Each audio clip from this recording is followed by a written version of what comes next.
نحمدہ ونصلی علی رسولہ الکریم اما بعد۔ معزز سامعین، السلام علیکم ورحمۃ اللہ وبرکاتہ۔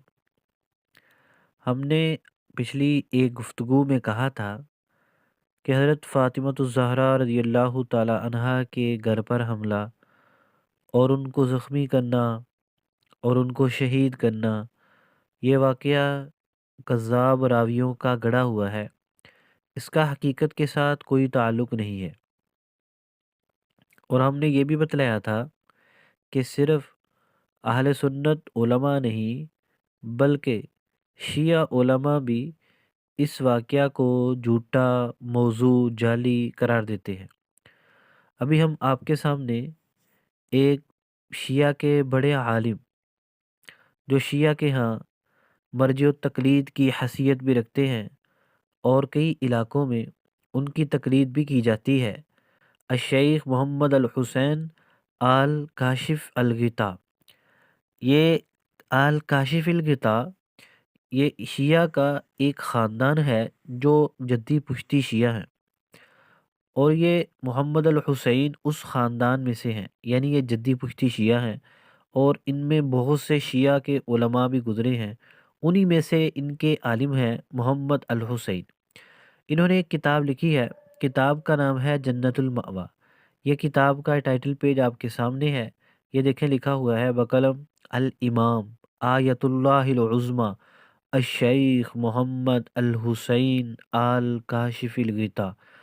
نیچے لکھا ہوا ہے ان کا سن پیدائش و وفات 1294 اور 1373 ہجری۔ اور اس کتاب کو جمع کرنے والے، ترتیب دینے والے اور اس پر تعلیق کرنے والے ہیں فضیلہ العلامہ الحجہ السید محمد علی القاضی الطباطبائی، اور یہ کتاب چھپی ہے تبریز ایران سے۔ یہ اس کا پہلا طبع ہے 1380 ہجری کا۔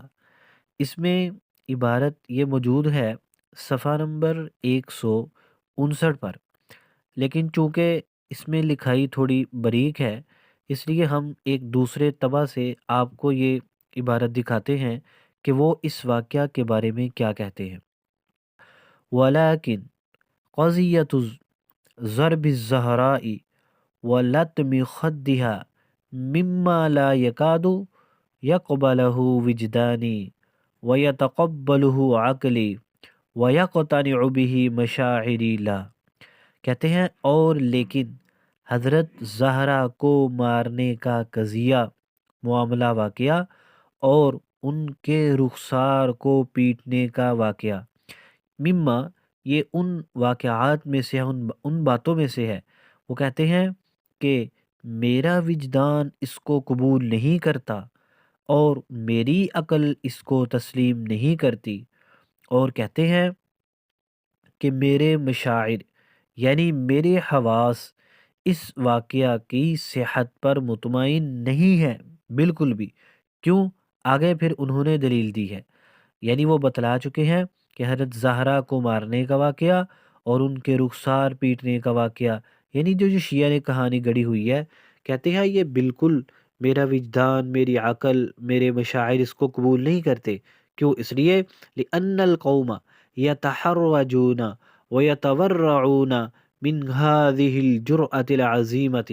کہتے ہیں کہ اس لیے کہ لوگ وہ بہت حرج سمجھتے ہیں اور وہ بہت بچتے ہیں اس جیسی بڑی جرت کرنے سے۔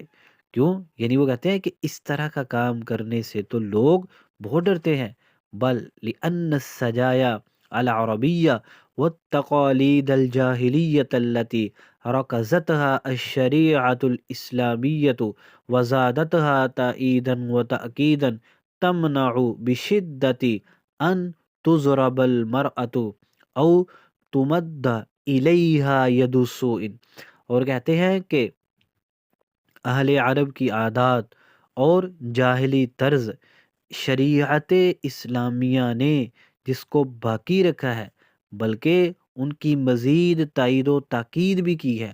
کہتے ہیں ان میں سے یہ بات بھی ہے، مطلب یہ ہے کہ اہل عرب کی قدیم روایت بھی اور شریعت نے بھی اس کو باقی رکھا ہے، بلکہ اس کی تاکید کی ہے۔ وہ روایت کیا ہے؟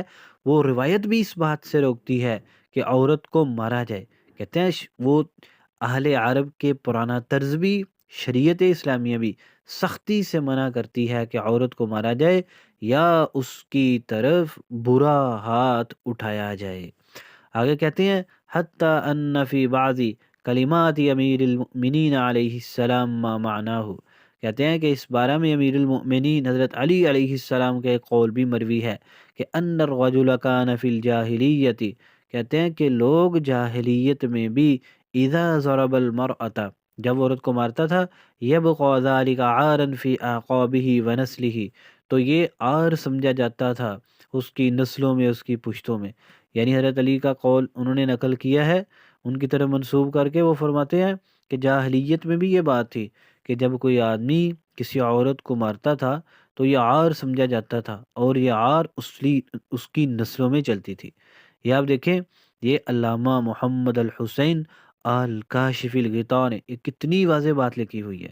کہتے ہیں یہ ایسا واقعہ ہے کہ عقل شعور اس کو تسلیم کرتا ہی نہیں ہے، کہ کہتے ہیں جو کام جاہلیت کے زمانے میں لوگ نہیں کرتے تھے اور اسلام کے ابتدائی زمانہ میں لوگ اس طرح کا کام کیسے کر سکتے ہیں. تو یہ ہم نے حوالہ پیش کر دیا. یہ شیعہ کے معتبر اور جہید عالم ہے، بلکہ ان کے مرجع تقلید ہیں. بہت سے علاقوں میں ان کی تقلید بھی کی جاتی ہے، اور انہوں نے واضح طور پہ لکھ دیا کہ یہ ایسا واقعہ ہے جس کو عقل، جس کو وجدان اور جس کو ہم حواس تسلیم نہیں کرتے، اس پر مطمئن نہیں ہے کہ اس طرح کا واقعہ ہو سکتا ہو. کہتے ہیں یہ تو جاہلیت میں برا سمجھا جاتا تھا، الا یہ کہ اسلام کے بعد اس طرح کا واقعہ پیش آئے، اور آئے بھی کس کے ساتھ؟ حضرت فاطمہ الزہرا رضی اللہ تعالیٰ عنہ جیسی شہزادی کے ساتھ. اس کتاب یہ جنت المأویٰ جو کتاب ہے، ان کا اس میں پورا ایک مضمون ہے. اگر آپ عربی سمجھتے ہیں تو آپ اس کو پڑھ کے دیکھیں، انہوں نے بڑی زبردست باتیں لکھی ہیں اس واقعہ کی تردید میں. یہ بات بھی انہوں نے اس کی تردید میں لکھی ہے، اور آپ پڑھ کے دیکھیں، آپ کو بہت ساری چیزیں اس میں سے نہیں مل جائیں گی.